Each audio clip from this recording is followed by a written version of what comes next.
వేదిక మీద ఉన్న పెద్దలు గౌరవ ముఖ్యమంత్రి రేవంత్ రెడ్డి గారికి, ఉప ముఖ్యమంత్రి బట్టి విక్రమార్క గారికి, రాష్ట్ర అధ్యక్షుడు మహేష్ గౌడ్ గారికి, అదేవిధంగా వేదిక మీద ఉన్న పెద్దలకు, ఇక్కడికి విచ్చేసినటువంటి నా తెలంగాణ అక్క చెల్లెలందరికీ రెండు చేతులు జోడించి నమస్కారాలు తెలియజేస్తా ఉన్నా.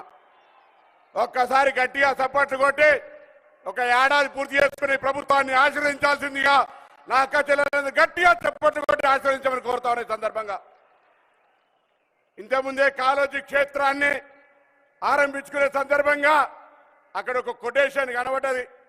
మనం తెలంగాణ కావాలంత కొట్లాడుకున్నాము, ఆ తెలంగాణ ఏర్పడ్డాక మన అనే ప్రభుత్వం నుంచి నాకు మారిపోయింది, నా నుంచి మళ్ళీ ప్రజాపాలన కింద మీరే ఆశీర్వాదంతో ఏర్పడ్డ ప్రభుత్వం ఎలా నా అనే పదం జాగల మనము మనందరిది అనే విధంగా ప్రజారంజకంగా ప్రజాస్వామ్యయుతంగా పరిపాలన కొనసాగించే ప్రయత్నం జరుగుతూ ఉంది.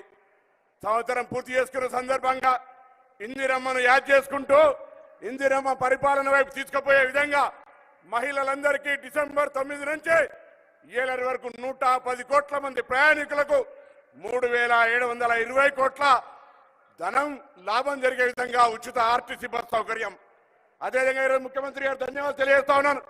చాలా కాలంగా మహిళలకు సంబంధించి ఉచిత బస్సు ఇచ్చిన తర్వాత బస్సుల సంఖ్య పెంచాలని, ప్రయాణం చేయంగా ఇబ్బంది అవుతుందని, ముఖ్యంగా గ్రామీణ ప్రాంత మహిళలకు సంబంధించి ఒక అవకాశం కల్పించే విధంగా సీతక్క మంత్రిత్వ శాఖ అదేవిధంగా రవాణా శాఖ కలిపి ఈరోజు మహిళా సంఘాల ద్వారా తెలంగాణలో ఉన్నటువంటి 600 మండల సమైక్యల ద్వారా ఆర్టీసీ బస్సులను 2140 కోట్లతో మీతోటి కొనిపించే ఆర్టీసీ నడిపే కార్యక్రమానికి ఈరోజు అంకురార్పణ చేస్తున్న ముఖ్యమంత్రి గారికి ధన్యవాదాలు తెలియజేస్తా ఉన్నా.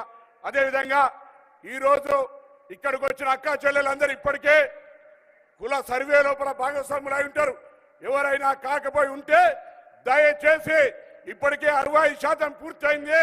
కుల సర్వే ప్రకారంగా ఈ దేశానికి దిక్సూచనిచ్చేటువంటి కుల సర్వేలో ప్రతి ఒక్కరూ భాగస్వాములు కావాలని ఆకాంక్షిస్తూ అందరికీ నమస్కారం చెప్తూ సెలవు తీసుకుంటా ఉన్నాను.